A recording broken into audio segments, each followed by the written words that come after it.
listening to Radio Sputnik. Telling the untold.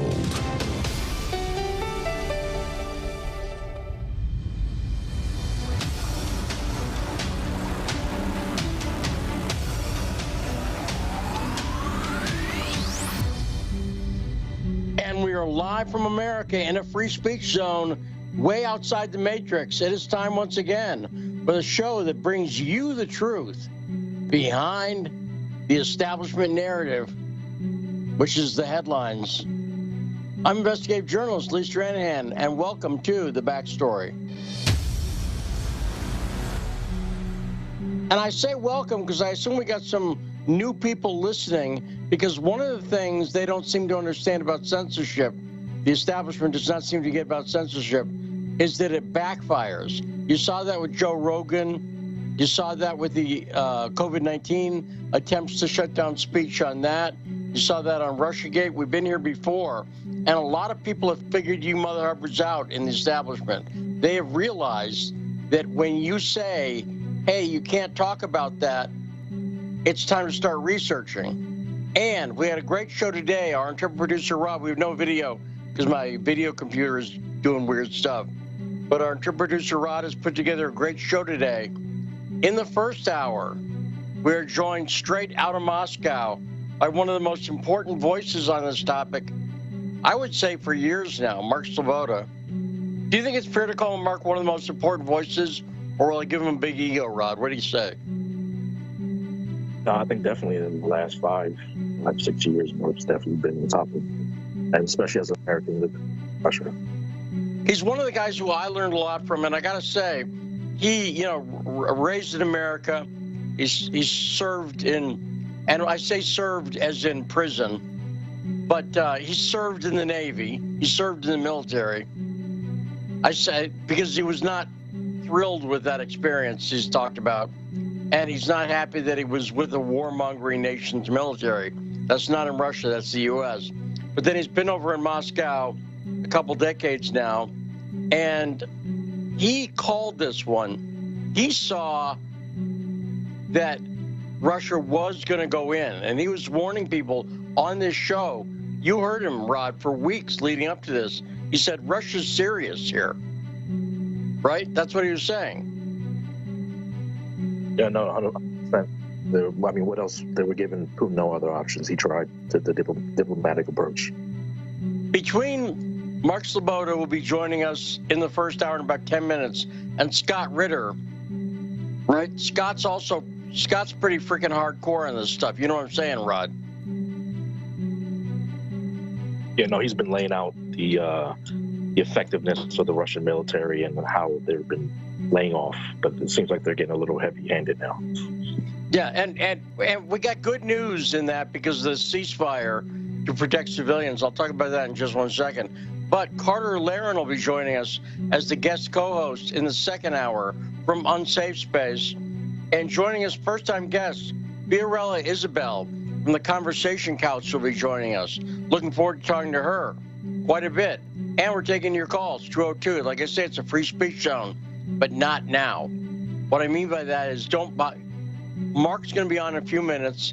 We'll talk to him for a half hour. Then about quarter of, we'll start taking phone calls for the next 45 minutes, including when Carter's on. So call in with your opinion. We got Tarif, regular caller, always calls in, not just with an opinion, but also bringing us a lot of facts. We have a lot of great callers who do that, brave other people out there. We got that and more coming up on The Backstory. So again, I want to welcome everyone new. If you're listening, you should be, because this is one of the places to be to get the straight skinny on what's going on, not the narrative. If you notice, the media really wants you to be wearing a Ukrainian T-shirt. Have you noticed that, Rod? There's like is someone making money on Ukraine merch that I don't know about? No, I think you're 100% on that. We saw in the State of the Union, people wearing the patches, the Ukraine flag. So, yeah, it's definitely... actually, also, I wanted to tell you the other day, I was coming down 95, and I saw we have a old Navy ship in Philly that's unoperable. It's old from like the 50s or something. And somebody went up there and painted a Ukraine flag on there. And I also saw a truck in traffic with a Ukraine flag. Yeah, because it is, like I say, whoever's got the merch money on that, you're doing well. Did you see, by the way, if anybody wants some Nazi merch, don't worry, you can get it. Have you seen that up on Amazon? There's multiple Wolf's Angel T-shirts you can get. That's the insignia of the Azov Battalion. Have you seen that? Oh, I haven't seen that they've been selling it, but I know what you're talking about. The symbol, yeah, I know what it is. It's up on Amazon, and very stylish. So in case you want that, by the way, you could wear that if you were out wearing the Wolf's Angel Nazi T-shirt emblem. No one's going to call you a traitor for that. Then you're a patriot. You could be a member of Congress, for God's sakes, and doing that. But before we get to Mark, I want to talk about argumentation and rhetoric for a second. And I want to point out one of the cheapest argumentation techniques is the straw man. And anybody who's had a basic freshman logic class in college, and if you haven't, that's okay. You can study this stuff online. It's very easy to figure out. And this goes back to like Schopenhauer. One of the cheapest rhetorical techniques is the straw man. And that's where you intentionally misstate your adversary's position. Because here's the thing. If you get two people, position A and position B, and you're able to come up with position C, and it's stupid, and you're saying that's what position B is, that's a rhetorical technique. Again, it's known as a straw man. It's where literally you don't address what your adversary's saying rhetorically. You just make up your own thing. So I'll tell you where I'm seeing this a lot, Rod, and we'll have an example of this with George Stephanopoulos from ABC later. We have a clip of this, him doing a straw man. So here's an example right now. Vladimir Putin has called for denazification, and he's bringing up the Banderites, these Nazis, and the ideology behind it and the fact. So the misstatement is, so for instance, you'll hear it later. George Stephanopoulos asked, are you saying Zelensky's a Nazi? No, that's not what anybody's saying. That's a straw man. That's a misstatement of the position. I've said it before, I'll say it again. Here's the position. After 2014, because you know, Rob, we've talked a lot about the Azov Battalion, right? You've heard us talk a lot about the Azov Battalion. They're the Nazi group that's running the military. They're part of the Ukrainian military. Okay? Do you know when the Azov Battalion was formed? Do you have a guess? No. Hold on, I'm sorry. I know it has to do with a number that they marked themselves with. No, it's 2014, the Azov Battalion was started. So in other words, the same year that the United States and George Soros overthrew the government of Ukraine, Azov started.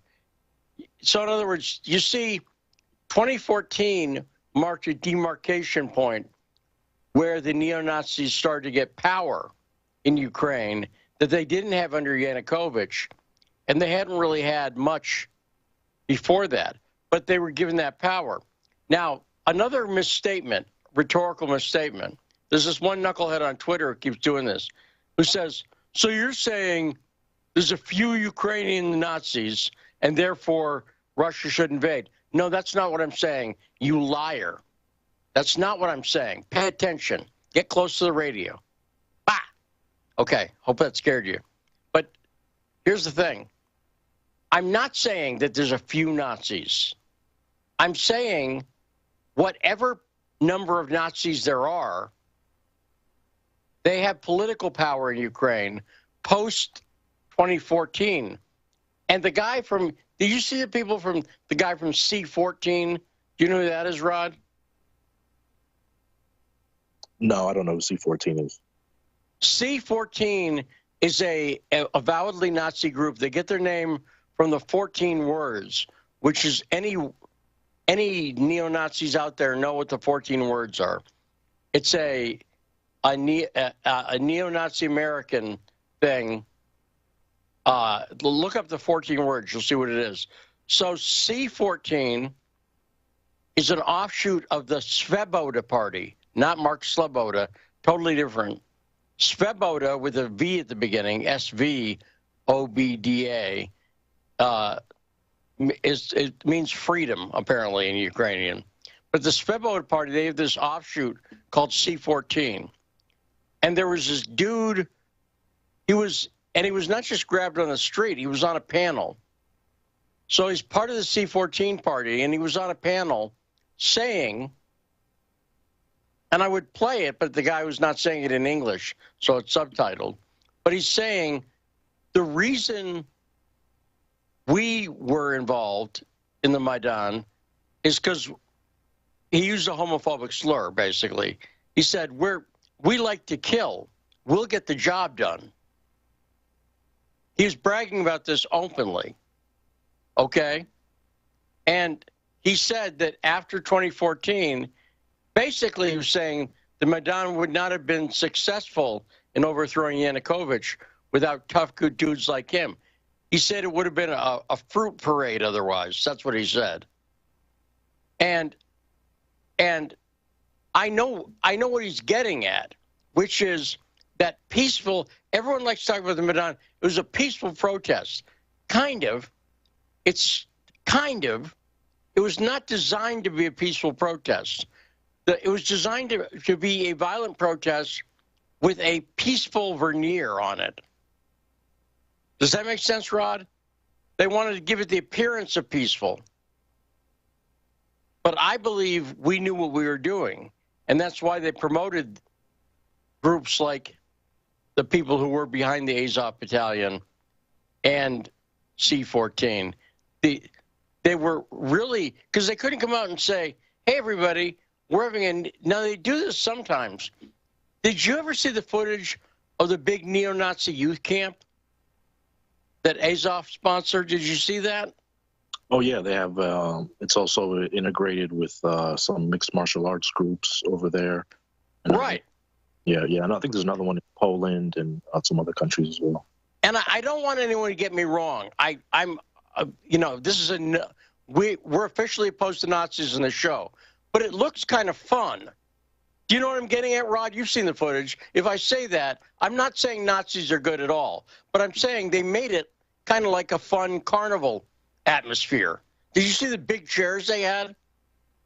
Yeah, well, it's youth, so they got to make it fun for the youth. It's a youth camp. Right. So they have all kinds of physical, like wrestling events and stuff like that, and they have these gigantic beanbag chairs. I don't know what's going on with that. If the worst thing about Nazis were giant beanbag chairs, I would be okay with Nazis. But it's the whole murder thing that they do, the racist murder part. That's what I really don't like about Nazis. It's mainly the racist murder part. Because the other stuff, I don't care, but whatever. It's not, lots of people throughout history have used a swastika symbol. Because if you think about it, it's not that hard. Whoever designed that logo, that was not a tricky one to design. Let me kick a couple lines intersecting, and I'll have the ends go either way. Oh, that's easy. So it's not that. It's the racist murder part. That's what they've been doing in 8 years. And that's what Vladimir Putin is stopping. But the headline now, we'll do this, and we'll go to Mark Sloboda straight out of Moscow in 1 second. You saw the ceasefire that's temporarily been called between Russia and Ukraine to allow civilians to escape, right, Rod? Yeah. I think that's a good thing as well, that Ukraine's agreed to that. Me too. Yes, I'm glad, and that's what it is. I'm glad Ukraine agreed to it, because finally, I'm seeing some little tiny sign that maybe at least they're pretending to care about the Ukrainian civilians, which so far they haven't cared much about. But coming up right after this short break, we'll be talking straight out of Moscow to really one of the most important voices in this. Mark Sloboda will be joining us right after this on The Backstory.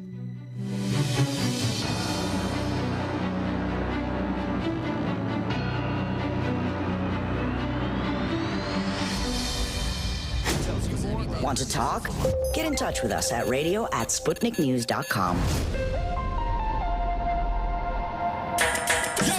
So, Sean, what do you want to talk about today?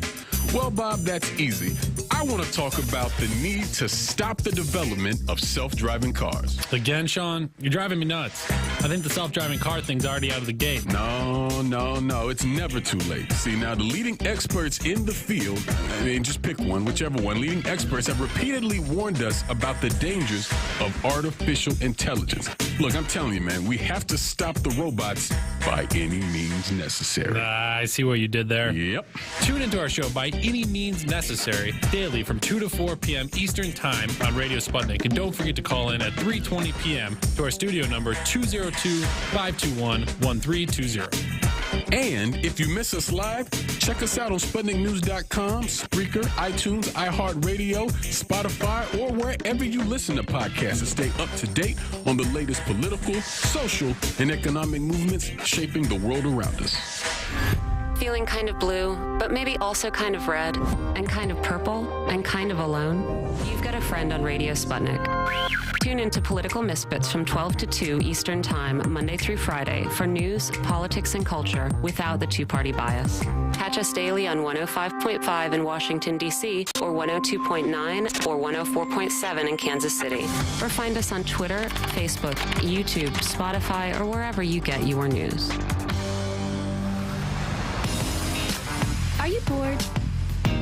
Are you lonely? Do you need a hug? Well, we can't give you that, but we can keep you up to date on Radio Sputnik.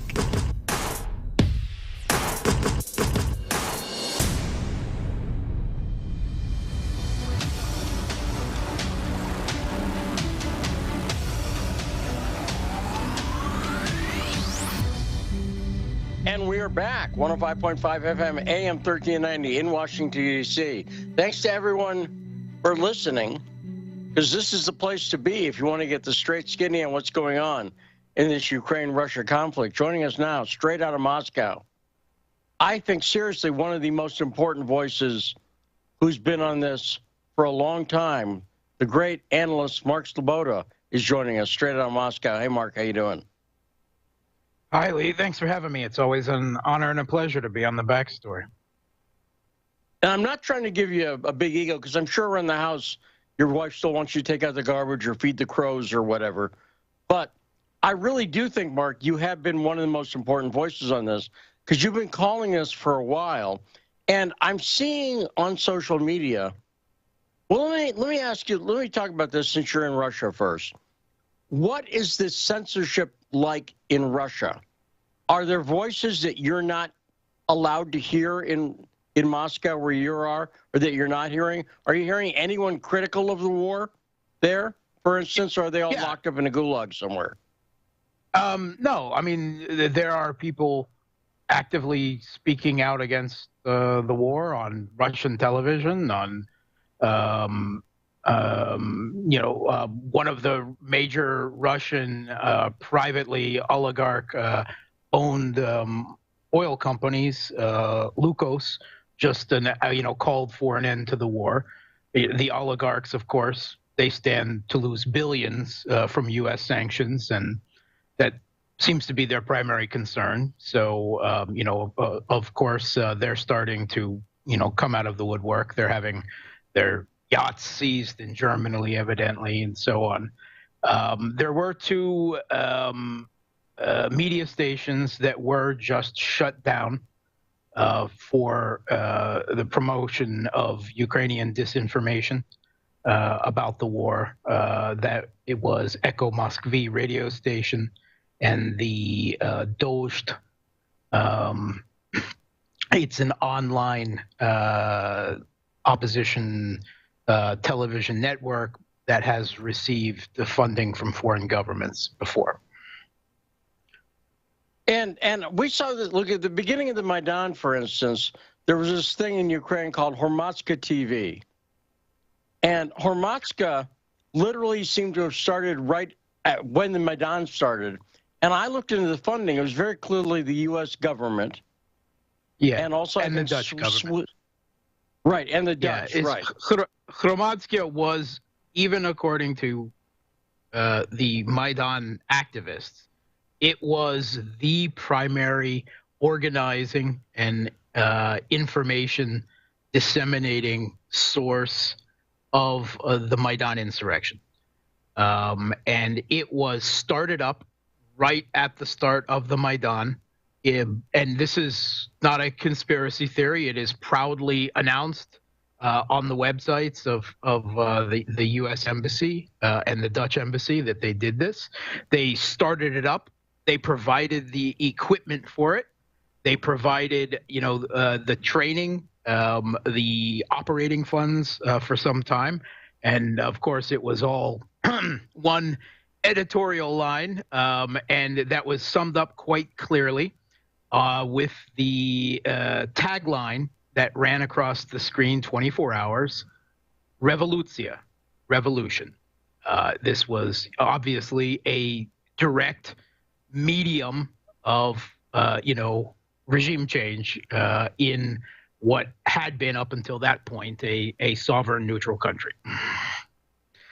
Now, let me ask you, too, because you speak, among your skills, that you're better at me than. You speak way more languages than I do, because I only speak one, English, and I barely speak that sometimes. But let me ask you about something. I'm seeing a lot of people at the end of their speeches now in the U.S. end by saying Slava Ukraine. Now, am I right in thinking Slava Ukraine was a Banderite? That means glory to Ukraine, and then you're supposed to shout back glory to the heroes? Am I right in thinking that that's the etymology of that phrase? Yeah, it was the slogan of the Organization of Ukrainian Nationalists and the Ukrainian Insurgent Army in World War II, which were West Ukrainian fascists and Nazi collaborators who willingly and gleefully participated in the Holocaust, not just the Holocaust against Jews even, but also huge massacres of Poles because of ongoing, with what had been several decades of borders changing hand in that part of the world. West Ukraine had not actually been a part of Ukraine or the Soviet Union until just in the run-up to World War II. It had been part of the Austro-Hungarian Empire and the Polish-Lithuanian Commonwealth for centuries. And it had a different religion. They were mostly Uniate Catholic there. From the rest of Ukraine, which was Orthodox. And they were not happy about where they ended up.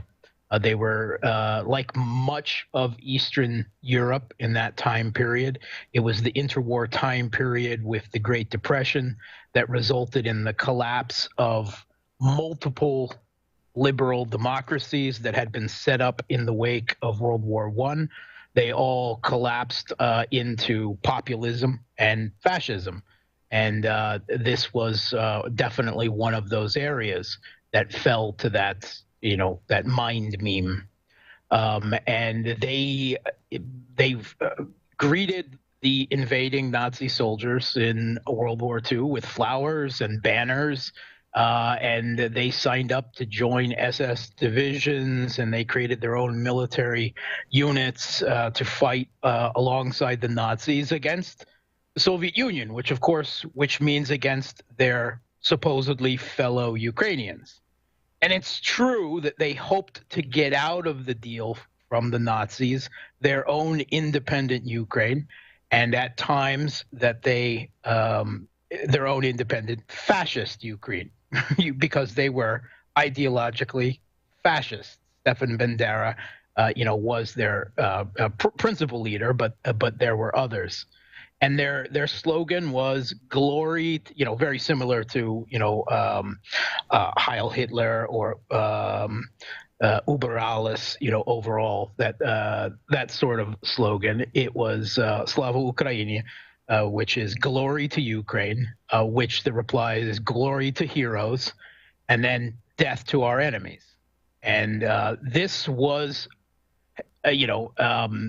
adopted early on by the Maidan as their slogan in 2014, because so many of the core, the vanguard of the Maidan insurrection were West Ukrainian ultranationalists, Banderite fascists.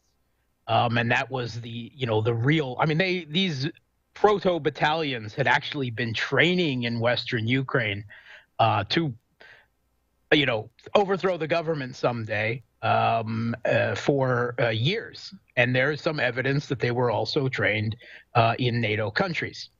They were preparing for this day. They were the vanguard. They were the fighters on the streets. They were the ideological core. And they formed an unholy union with the Ukrainian liberals who wanted to join the European Union.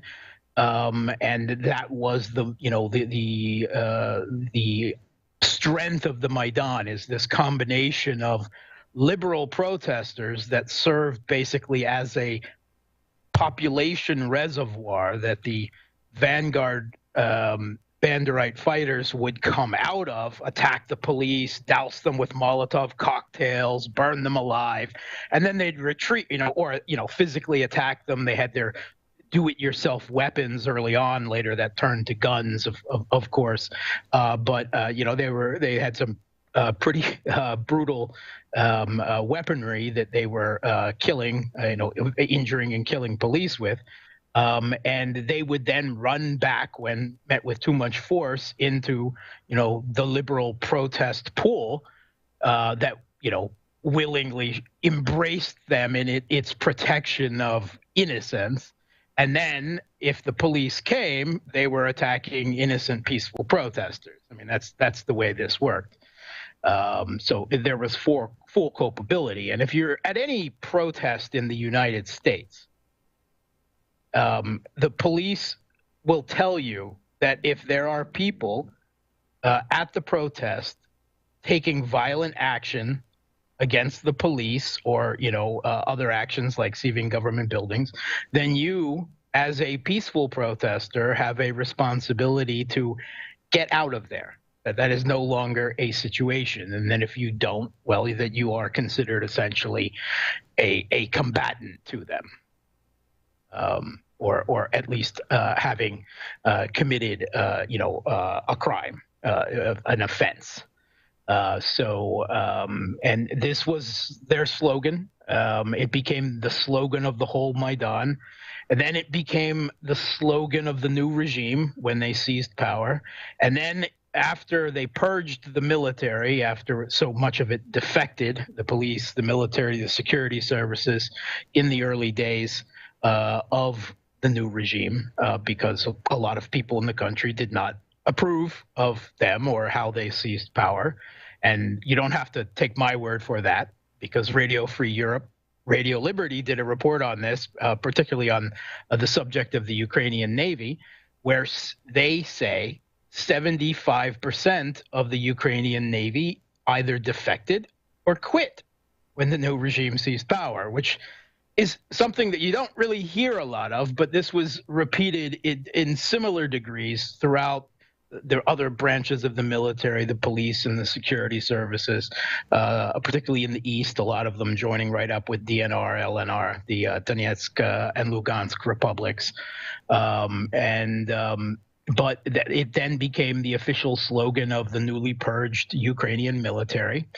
And now you have politicians around the world chanting this Nazi collaborator, ultra-nationalist, West Ukrainian slogan to represent a call for freedom for Ukraine.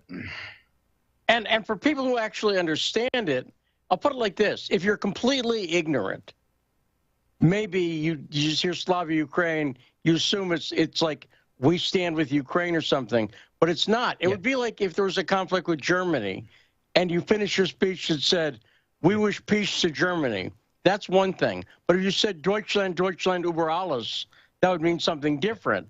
And if you said California über alles, it would mean you're Jello Biafra. But my point here is that when they're saying Slava Ukraine, the people who understand it, like Russia, like a lot of Russians, the Russian government. Lavrov and Putin both know what Slavic Ukraine means. So when they see politicians up there saying Slavic Ukraine, and then simultaneously they're attacked for saying there's a Nazi influence in Ukraine. Yeah. You will have a lot of people who say, "Oh, it's not connected with that at all." Meanwhile, you have a regime in Kiev that has declared these Nazi collaborating Organization of Ukrainian Nationalists and its military wing, the Ukrainian Insurgent Army, as heroes of Ukraine historically and the founding fathers of their new Ukraine. They have literal, indisputable neo-Nazi death squads that are state-funded and state-armed. Azov, the Right Sector, and others. And there's no equivocation about that, right?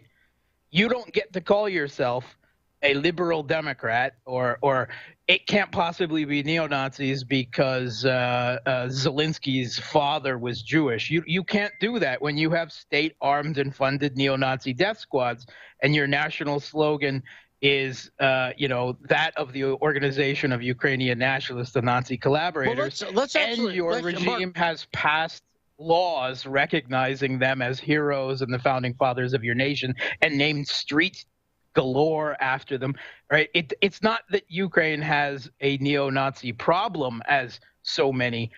They have a neo-Nazi regime, and the fact that these neo-Nazis, the primary target of their hate for the moment may not be Jews, right? Obviously, but the primary object of their hate is ethnic Russians, Slovak East Ukrainians, and leftists in the country. And as long as their hatred is directed at that, they're considered kosher fascists. But Mark, you're not trying to tell me that you're better informed than George Stephanopoulos, are you? Yes. Yeah.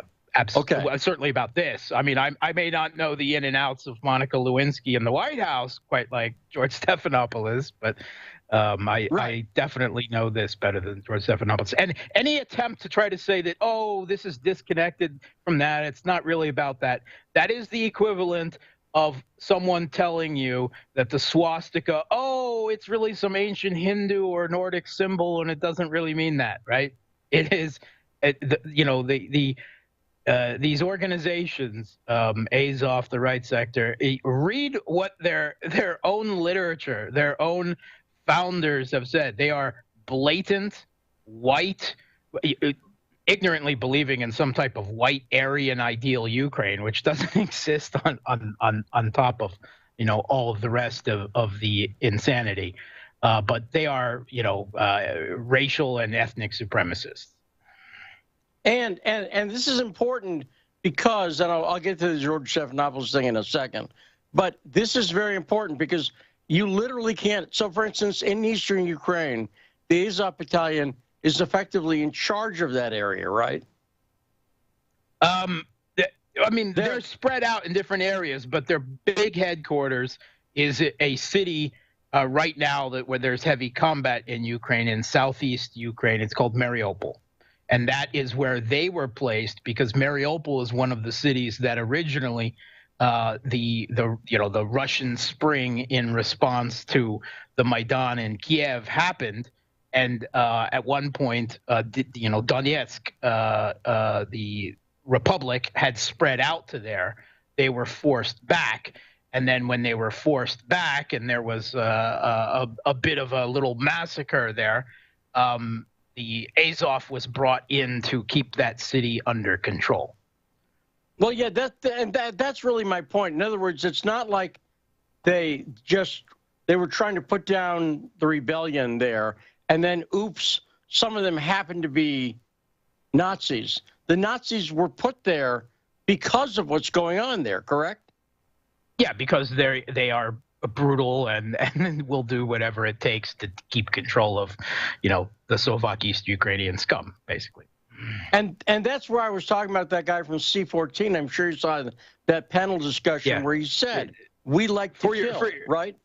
Yeah, we like to go. For your viewers, C-14 refers to the 14 words of white supremacy.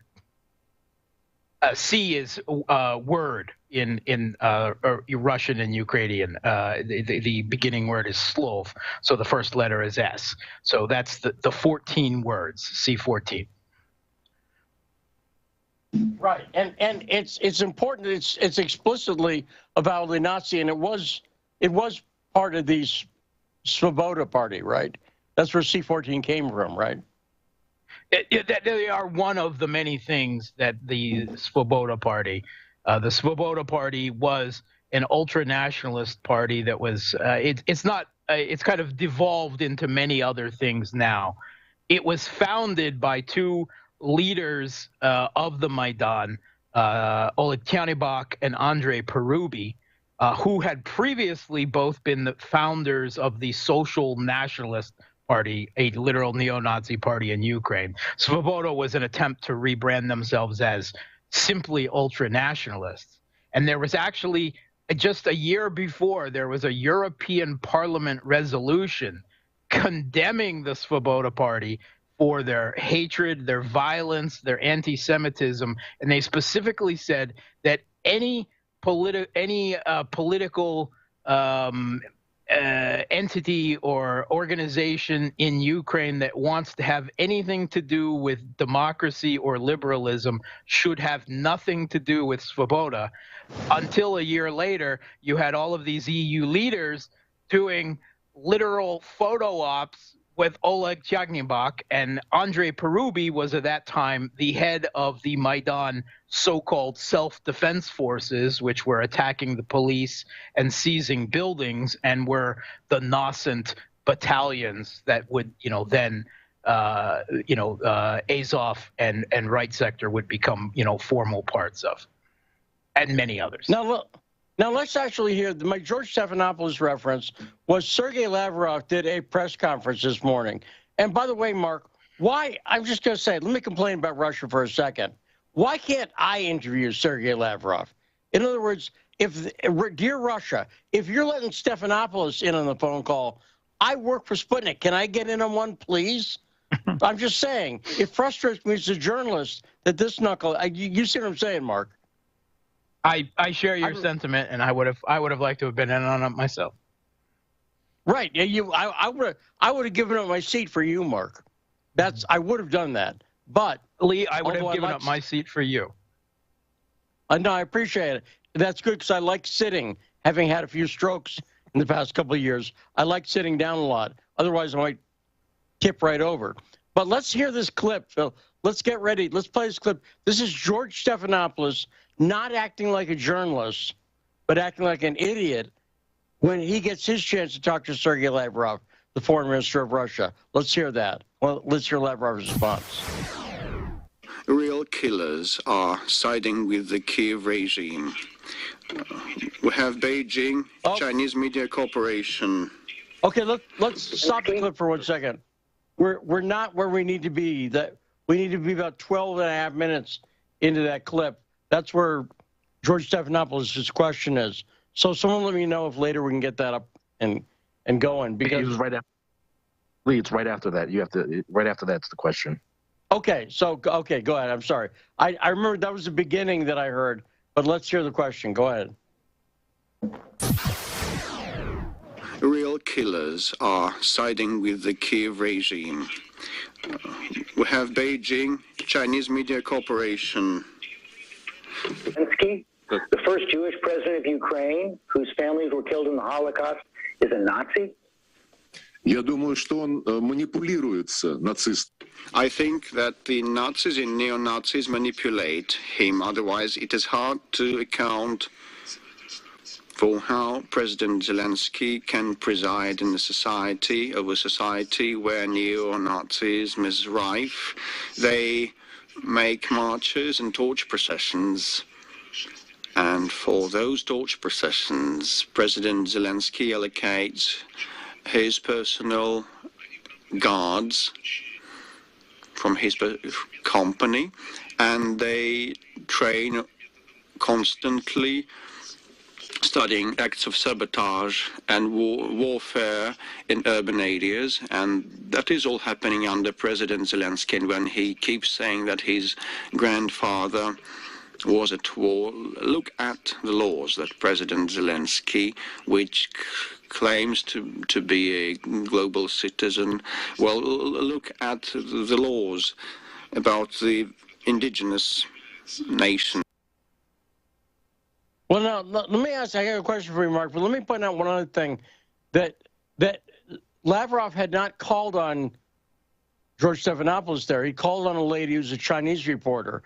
And later, she had to say to him, this is one of the funniest parts of the press conference. It's up on YouTube if you want to go listen to it, everybody. But she had to basically say, stop being rude to your colleagues, to Stephanopoulos. Yeah, but this is used, this Zelensky is Jewish, right? You know, are you saying he's a Nazi? Of course, that's a red herring. Is he a Nazi? I mean, well, he didn't start out that way, but he inherited a regime that was built on them and has them by now integrated into the police, the military, the security services, the mainstream political parties of the Maidan. And if he took action against them, or tried to limit them in any way, there would be another Maidan, and he would be overthrown, and the whole, Kiev regime house of cards would come falling down. Now, I think he must have, at this time, internalized it by some degree. There's no other way to explain Zelensky pinning a hero of Jewish descent, pinning a hero of Ukraine on a right sector fighter, a tattooed Zig Heiling neo-Nazi. Of course, he didn't do it when he was standing right next to Zelensky, but he did it plenty of other times that were documented, for killing other Ukrainians. Right? Again, as long as the thing is, first of all, let's not pretend that there weren't Jewish collaborators with the Nazis back in World War II. They were called capos, right? Second of all, Zelensky's oligarch patron, who's ran his television show on their network and where he declared his presidency, Ihor Kolomoisky, he's also Jewish. And according to the Ukrainian press, he was the one who was principally funding these far-right battalions from the very beginning, from the Maidan on to the first conflicts in Donbass and up to the day, as far as anyone knows. So this is no shield. This is not a defense. It is a red herring. And I'm sorry, if you have state-armed and state-funded, indisputable neo-Nazi death squads that you send to kill your own people, yeah, you are by default then a Nazi, whether your father is Jewish or not. I mean, if you don't want to use Nazi, maybe Banderite fascist would be more locally appropriate. But of course, most people don't know who Stefan Bandera was. But, he was a West Ukrainian fascist. Yeah, they were not. The Ukrainian Nazis, the Banderites were kind of Nazis before the Nazis were Nazis, even. Because a lot of this philosophy goes back to the 20s. Correct, Mark? With the Ukrainian nationalists. Well, I mean, there's a lot of fascism that goes back in different roots through the 20s. I mean, it all came from a common post-World War I economic depression, populism, kind of, it all emerged together. Now, Mark, in Italy. I want to let you get to bed because I know it's late there. It's almost 1 o'clock in Moscow. But let me ask you one other question because it'll save me some time. I'll be honest, I'm a little lazy. One of the things Lavrov said in there I was not aware of. He said that Zelensky's security companies, that were the translator used, had been used to protect these Banderite marches that happen every January 1st. He implied something. Do you know what Lavrov was talking about there? Well, I mean, it's his security services were part of the detail that formed the approved policing to make sure that they marched without necessarily burning down the rest of the city and without anyone else interfering in their march. Without anyone hurting their tiki torches, because you don't want that. Yeah. They could throw I mean, Mai Tai on it or watch the something. videos of that. They're just Bandera March Kiev. It happens every January 1st. Of course, it happens a lot more in West Ukraine. But since the Maidan, it happened during the Maidan on January 1st, 2014. It is one of the, most horrific things that you can watch, particularly when you're an ethnic Russian, an East Ukrainian, or, a leftist in Ukraine. And also, well, it must be said, in some defense of them, I would say the marching with the tiki torches isn't as bad video as when they were setting pregnant women on fire in the Donbass. That's much worse. But I know what you're saying, Mark. Mark Sabota, thanks so much for joining us. And you know what I'm talking about. There's these atrocity videos that are out there that I would suggest no one watch. Don't watch them because they're awful. But anyway, Mark Sabota, thanks so much for joining us. Have a good night. Say hi to the crows for me. Mark has pet crows, everyone. When we come back, we'll be taking your calls, 202-521-1320. Then next hour, Carter Laren will be joining us. And first-time guests, Fiorella Isabella will be joining us. We're looking forward to that as well. All coming up on The Backstory.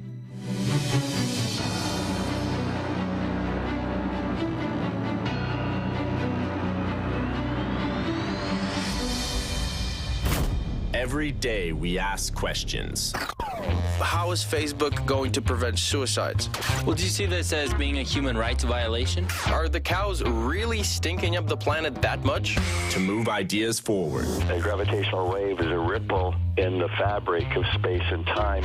I don't think the launch of the satellite proves anything at all. Where do good ideas come from? We connect with independent thinkers, hear their ideas, and create stimulating debates on real issues. The Dow is in a correction. As I said, commodities across the globe are collapsing. Why is that the case? Because we are in a global recession. That is set to change because Iran has approximately about 50 million barrels which it had put in storage during the height of the sanctions regime, and that's ready to be released as soon as possible. Where is the money? The super rich individuals and the world's biggest companies are able to hide money in tax havens. Is there a solution to the crisis? No, because I don't think anything useful has come out of any of the policy reform discussions with respect to financial reform. They give us answers we aren't always prepared for. What are the chances that the report would make Israeli authorities to review their policies towards the Palestinians? Oh, probably zero. This recession will be even worse than it was in 2008. But that would be the nasty way for it to happen, But because of Guantanamo, the U.S. is no longer taking so many prisoners, so instead of taking prisoners, they kill people. A lot of people think that he's now unelectable and a bad leader. Wow, that's just so much information to take in. Pay attention, there'll be a test on this later. Taking notes. Welcome to the show. Wow, this is crazy. We're definitely talking sci-fi over here. From 20 years ago, people would never have believed this. Crazy times we're living in. I'm still trying to wrap my head around this story. This is a fantastic story. Yes, it is a fantastic story, and it's a worldwide problem. Welcome to the party.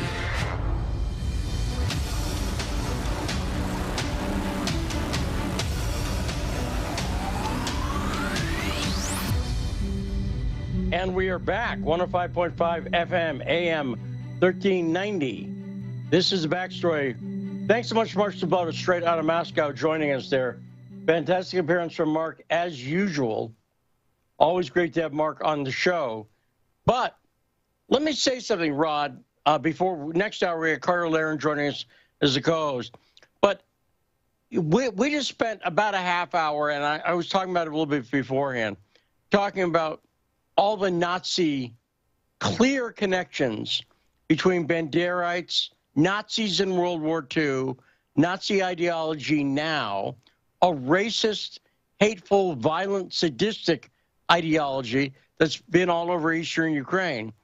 But you notice the reason we have to talk about this is for some reason the U.S. government and a lot of Democrats are really pushing against this. Have you noticed that, Rod?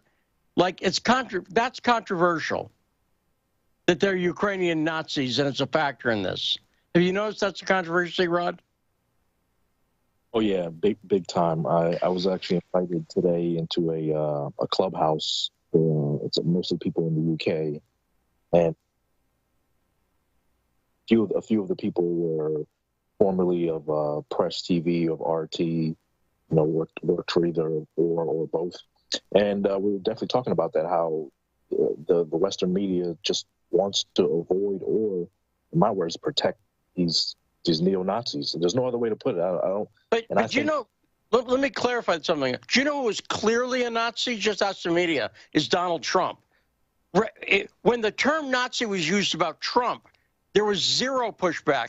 And if they'd said, well, Jared Kushner, his daughter converted to Judaism, they would have been laughed at, right? The media, I guarantee you, George Stephanopoulos, I guarantee you, if somebody did what they did for Joe Rogan and the N-word, if they started going through George Stephanopoulos videos, I guarantee you there's people who called Trump a Nazi in front of George Stephanopoulos, and he didn't say boo. I can say boo. No. I can't. Right, Rod? Go ahead. No, I agree with you. And I think what you've been saying the last couple of years about Russiagate, I think this laid the groundwork for now. If you tell people that, the U.S. has been supporting Nazis in Ukraine, they don't believe you because for the past 5 years, punch a Nazi. If you see a Nazi, punch a Nazi. All Trump supporters are Nazis, et cetera, et cetera. Well, I did one of those Twitter spaces the other night, and Richard Spencer, who came in, he claimed he never told me that he was a National Socialist, and I thought about it. I know for a fact he did. He told me that because I asked him about being a Bernie Sanders supporter, and I said, yeah. I said, I'm not, because he was a Sanders supporter. And I said, a lot of people who are white nationalists are, Matthew Heimbach, the Traditional Workers' Party, was identified as socialist. And I asked Richard, but he denied it the other night. Anyway, Richard Spencer is rocking the Ukrainian flag on his profile right now. So take that as you will, world. Didn't David Duke receive an honorary degree from Ukraine as well? He did, although I will say, from the stuff I've heard from David Duke lately, he is more balanced on this. He doesn't, now, he's balanced in a David Duke way. He still hates Jews, clearly, and he does not tire of talking about it. So you can't get through any David Duke broadcast for 5 years without hearing about the Jews and the United States of America, and literally is that level, or Jugal is his word for Google. Basically, any word you can put the word Jew in front of, which is a lot of words, he's figured out how to do that. But he's saying that he's actually said, I think, balanced stuff. He said, white nationalists are going over and fighting on Ukraine's side. He said he doesn't, because here's what, he thinks the Jews are pitting Russia against Ukraine. That's his take right now. I don't know why I don't want anyone to get the wrong impression about David Duke's position. I don't know why I care. But the only reason I care is because I've happened to have heard somebody send me some stuff, and I've heard enough of it to think that I'm stating his position accurately. But Spencer is rocking a Ukrainian flag in his bio right now, which is very interesting. So there you go. If there's some, Duke versus Spencer debate on this, I encourage that, but it's not going to be on this show. There we go. 202-521-1320. Let's go to Greece. Now, Greek Mitch is on. Hey, Mitch, how you doing? Hello. I've got to correct something. Wait, Mitch, before you correct anything, I got to ask you a question. We were talking about Mariupol, which is where the Azov Battalion is. Did you hear that there are Greeks in Mariupol who complained to the Greek embassy that they're not being allowed to leave in Ukraine and they're being forced to fight for Ukraine and they don't want to? Have you heard that in Greece there? Okay. There's a lot of misinformation. What is true is that there is a convoy of Greeks trying to get out of the Ukraine right now. They are helped by the Greek embassy, and they're finding obstacles on their way. There was also some threat supposedly that came out of Russia, but I don't think that's correct. I think it was a warning that maybe they'll get shot while on their way, but that's a risk they're taking because it's a war. We don't know who's going to shoot at them if somebody's going to shoot at them. There's a lot of misinformation, and I'm watching. Greece is like up on arms over these things for many reasons. Yeah, it doesn't seem so. For sure, it seems like the Azov battalion's not letting them out. And wasn't there something a couple months ago where a number of Greeks, I think 4 or 5 at a bar, were killed in Ukraine? Didn't that happen? Right. Now that you reminded me, yeah. There was murdering of Greeks in the Ukraine. That is correct. But right, just see, I try to stay up on the events, Mitch. But go ahead. Well, I just wanted to ask you about that. What's the point you're trying to make? Go ahead. There's a lot of misinformation. What I wanted to tell you is that eventually they did shut down today Sputnik International, your bureau in Greece. And, yeah, it's bad for democracy, the way that I see it. Now, I look at Sputnik. I told you I was looking at it for its entertainment value because they were doing a lot of entertainment stories, not really news stories. That came out wrong. No, I didn't mean you, Lee, and that you're mediocre. You're not mediocre, trust me, because you said something last night. It's about getting things wrong, and Sputnik News was doing it here. They were doing a choice of news that were more like entertainment-like, but I needed that as far as I was concerned. I was okay with it, and I enjoyed it. And then they were using Google Translate to translate their stories, and they were getting a lot of things wrong. Now, may I connect this with something that CBS was doing recently? Sure. Okay. Now, we're talking about Sputnik, and we say, oh, you know, but that's Sputnik. Well, CBS did it also recently. CBS did a story involving also Vice President Kamala Harris. This story, do you remember about Bakari Henderson, a young man from Texas who was murdered while on vacation on a Greek island? Yes. Yeah, I remember that story, yeah. Right. Okay. There was a trial, and his murderers, they got a very light sentence. So the vice president got herself involved in this. I don't know why. And she asked for those criminals to be retried. Now, I understand if she would have asked for, like the regulations, the fixing the judicial process in Greece because it's broken. But what she said was to put these people on double jeopardy. The murderers, they were tried already. They got a light sentence. Unfortunate as it is, that's what it is. Fix the judicial system in Greece. I would have been with the vice president if she did that. But instead, she asked specifically about what is going on with Bakari and why isn't the second trial going on. CBS comes out and says, well, she can do that because there's no... Mitch, we're almost out of time here. Just wrap up that point in a couple seconds. Go ahead. Right. This happened recently when Kamala Harris, while on a meeting with the Greek Prime Minister, she asked about this trial. And here's the problem. No, we're out of time. We got to go because it's top of the hour. They're going to do it. Let me ask you one quick question, just yes or no, Mitch. Does anyone in Greece know who Maria Menounos is? I don't get the name. What is it? Maria Menounos. I used to work with her at Access Hollywood. That's why I asked. Greg, Mitch, thanks for the call. Owl Killer, we'll pick you up after the break. Coming up, Carter Laren, next hour, joining us as co-host. And also first-time guest, Fiorella Isabel, all here on The Backstory.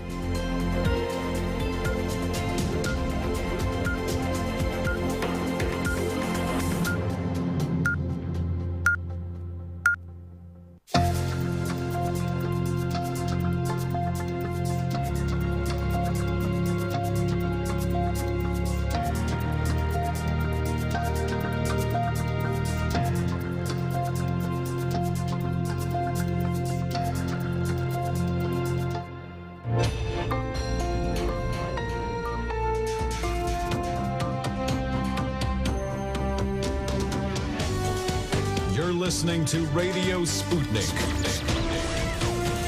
Telling the untold.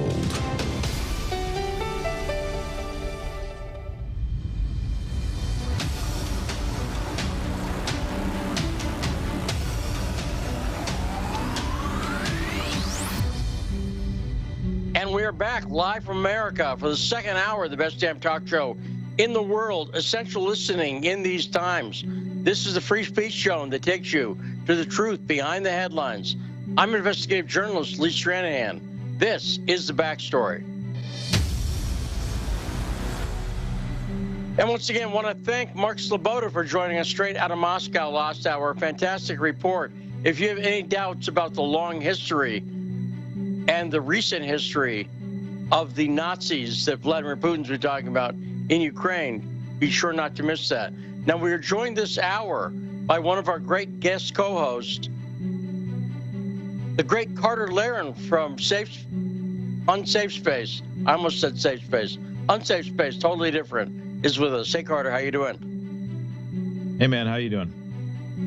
I'm good. Thanks for joining us. Appreciate it. Thanks for having me. Now, we got a first-time guest coming up this hour, Carter. Yeah. I'll be honest. I was not familiar with their work before this. Are you familiar with Fiorella Isabel? Well, I did spend some time watching some Convo Couch stuff. I'm going to have to ask her about elections because she seems up on elections and pretty, if I can use the word, pretty based on elections. So I'm excited to talk to her. She is. And she's clearly she's on the left. That's fair to say, right? I think so. I mean, I'm not. We can ask her. I'm not sure exactly what her politics are, but she's certainly not on the left in the sense of believing the mainstream narrative about elections. Yeah. No, that's right. I used to hear people on the left talk about election fraud and voting machine fraud all the time. Then they got scared off of that. But Carter, let me do this. I'm going to give you the honors. Just say the name of the show with some gravitas. This is the backstory with Lee Stranahan. There we go. Well done. Well done. So, sorry, Carter, I don't have a better. I need a James Earl Jones voice for you next time. I'll try and do better. I like to tell people, think Liam Neeson, or there you go. Or late 70s Clint Eastwood. Either way. But, in the American films, not these spaghetti westerns. No offense, Carmine Sabia, but I'm just saying. Dirty Harry. Just think that. Play Misty for me. Now, Carter, let me ask you this. I'm going to do for you what I've done for everybody. I'm just going to open the floor to you to say whatever you think about the situation between Russia and Ukraine. Go for it, Carter. Oh, gee. My overarching point about this is that if you are an American, you are free to go take up arms to fight whichever side you would like, but stop telling me as an American citizen who doesn't want to pay for or be involved in skirmishes or even wars between countries thousands of miles away, just leave me alone. Stop trying to virtue signal with your Ukrainian flag in your Twitter profile. If you really care, if this is important to you, send your own money, send guns, go yourself. But stop trying to browbeat me into wanting my government to be involved in potentially starting World War III, by the way. So I'm sick of this whole thing. And to me, it's amazing to watch, especially people on the right who spent the last 2 years disbelieving everything the mainstream media has said. And now suddenly the mainstream media is 100% correct about Ukraine and Russia. It's laughable. I'm tired of it, frankly. No, that's a very good point. And because you laugh, but let me explain why I don't even really ask a question. I just leave the floor open, because I believe that even asking a question, unless it's the most vague thing in the world, has a certain amount of bias in it. If I were to say, for instance, what do you think about Russia going in after 8 years of murder in the eastern Ukraine by Nazis? You follow? That's a blatant example. Right. But I've built premises into that question there. And I'm actually interested, see what you talked about, the idea that that you're sick of seeing the flags in everybody's profile, and that this is the latest narrative, if I can slightly rephrase what you're saying. It's the latest narrative that everybody's supposed to go along with, right? Is that kind of the way you see it? Yeah, and I see it as the latest example of this pandemic of dichotomous thinking. Which I don't even classify as thinking. It's brain dead zombie cognition, which is it's the same kind of thinking that gets you Orange Man bad, right? Joe Rogan bad, Fauci good, Ukraine good, Russia bad. It's completely brain dead. And it's gross to me. I'm so tired of a population that just has this dichotomous view. You can never have any nuance. You can't bring up the fact that actually, from Russia's perspective, things might look a little bit different. You can't bring up anything negative about Ukraine. You have to pretend that they're a beacon of individual rights and the shining example of everything good in Eastern Europe. And you have to pretend that Russia is, the devil incarnate. There's no nuance, and there wasn't any nuance with COVID. There wasn't any nuance with BLM. There wasn't any nuance with Trump. And to pretend that these are actual opinions and people actually thinking is a farce. This is not thinking. This is parroting sound bites that you heard somewhere else, and it's disgusting. So, these are great points, Carter, and I appreciate it. This is one of the reasons sometimes people say to me, because I've been doing this, first off, I've been on Twitter longer than 99.9% of people. And they have a thing where you can look up when you started on Twitter, and it tells you. I'm not making up that number. That's literally true. So I've been on Twitter a long time. I'm an early adopter. Not as early as my future ex-wife would have liked. But because she told me about this thing, Twitter, and I was like, I'm not. And then a couple weeks later, she told me about it again. And then I signed up, and she likes to remind me at first I didn't just jump right into it. But, I'm busy. So I've been on Twitter a long time, and sometimes people see me. Here's why I like Twitter, Carter, and see if you can empathize with this at all. I get into discussions on Twitter that I wouldn't bother getting into in private. What I mean by that is, if somebody says something to me that they're wrong about, and I correct them publicly on Twitter, I assume there's an audience of dozens or hundreds or more of people watching, and they might learn something from what I say.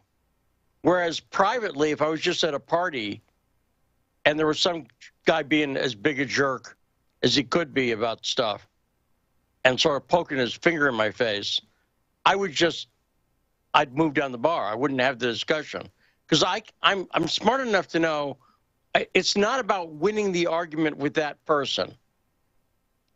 Does that make any sense at all, rhetorically speaking? Yeah. So I've been on Twitter since, 2008 or so. So maybe not as early as you, but a while.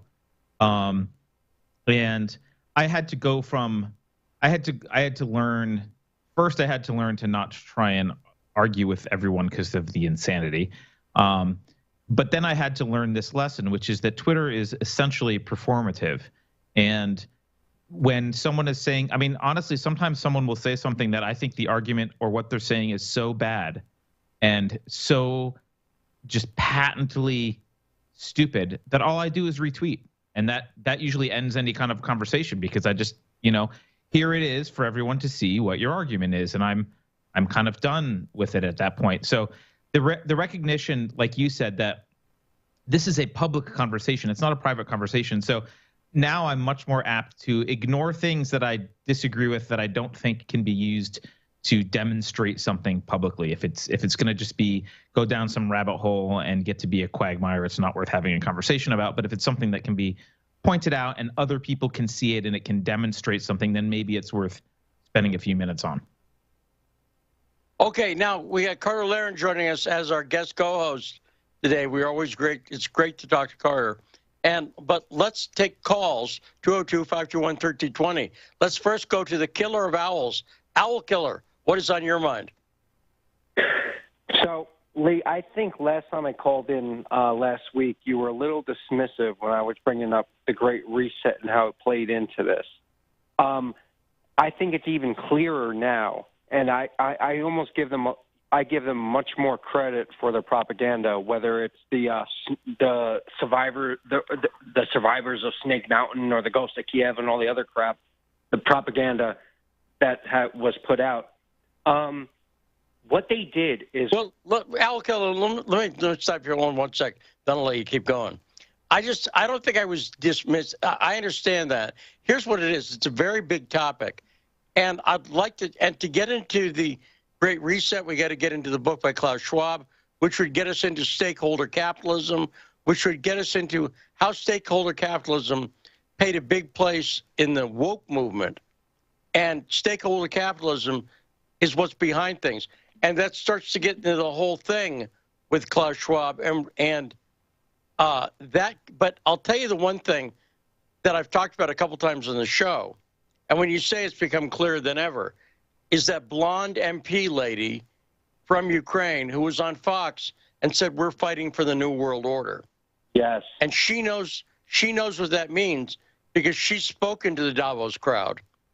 Yes. Right? Is that part of what you're getting? So the problem is, I think it's a big rabbit hole, and I walk gingerly around falling into the rabbit hole. That's all I'm getting at. You're right. You're exactly right, and I know you're right, but it starts to get into stuff that is somewhat tangential from the Ukraine-Russia conflict currently. Right? I mean, even your name, Owl Killer, which I goof on sometimes, I assume that's a reference to Bohemian Grove, correct? Of course it is. Right. And so I get that, and I know that. And I think it's real and legitimate to bring that up. And I'm kind of